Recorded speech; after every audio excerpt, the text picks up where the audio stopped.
What's up, guys? Val Cortez from Stage Racing, coming to you by one of my garages. Kind of give you a quick bio of what we're about, what we do. Kind of showing you of what kind of got me into racing, what kind of got me into cars, and kind of give you a backstory of who I am. So started getting into cars. The common thing was Fast and the Furious. The first one, I think I was 8. My brother was, I was 10, he was 16, just got his license, and he watched it religiously. So religiously that I started watching it religiously. And you would just pick up on the small things, the Jettas, the Civics, the Supra, the the Charger, so that kind of got me into the gist of kind of knowing what the hell we were trying to get into. Another thing too was video games. Need for Speed Underground was a classic. Need for Speed Underground 2 was another classic.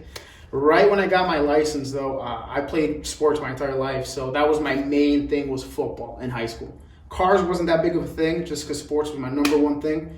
After high school, man, really started getting really into it. 17 years old. First car was a red Nissan Spec V with the Rodinac, and I bought it just because I'm like, holy hell, it's a red Nissan Spec V. Didn't know I had a Rodinac. I actually taught myself how to drive in it with the help of my older brother Miguel. He actually drove the car to my house, and I lied to my dad saying that I could drive stick.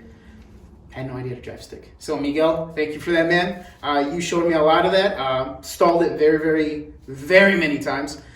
Could not start on an uphill battle. I would stall it every single time. So big props to my older brother helping with that. Another thing too was just Miguel. We would always talk about cars. Living the dream of what can and will happen in the near future. Going back to my first car was a Nissan Spec V, man. Knew how to change my oil. That's it. First time I did my brakes, I think it took me, and I'm not even joking, about 12 hours.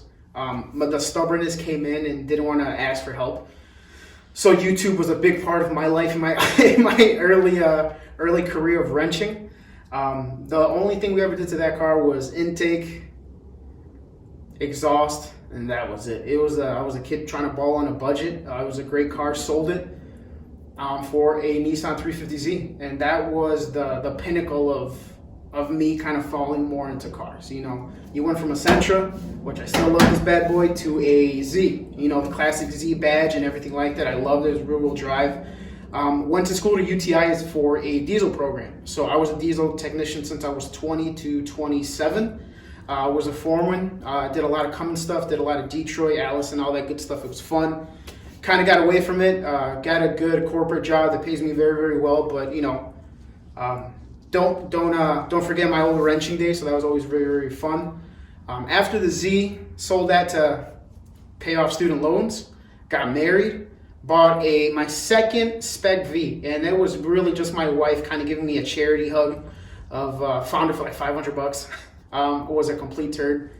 The timing thing broke on it. I had no time for it with working and really just trying to climb the corporate ladder and stuff. But then years went by. Went through a Prelude. Not really my thing. No disrespect to the Honda guys, but not really my thing. Miguel started getting again into the neon game. He's a big neon guy. Obviously follow him on Instagram at neonfighter86. A lot of good content there. Found this Spec V in the suburbs of Chicago. Texas car. That was the number one thing that I just fell in love with. Zero to no rust. Obviously there's some rust on here, but super clean. One of the cleanest Spec Vs I've ever seen. Bought it. 1 month later, the timing chain broke. So that was another project in itself. Got that fixed up, and then we've been going on about really autocrossing it.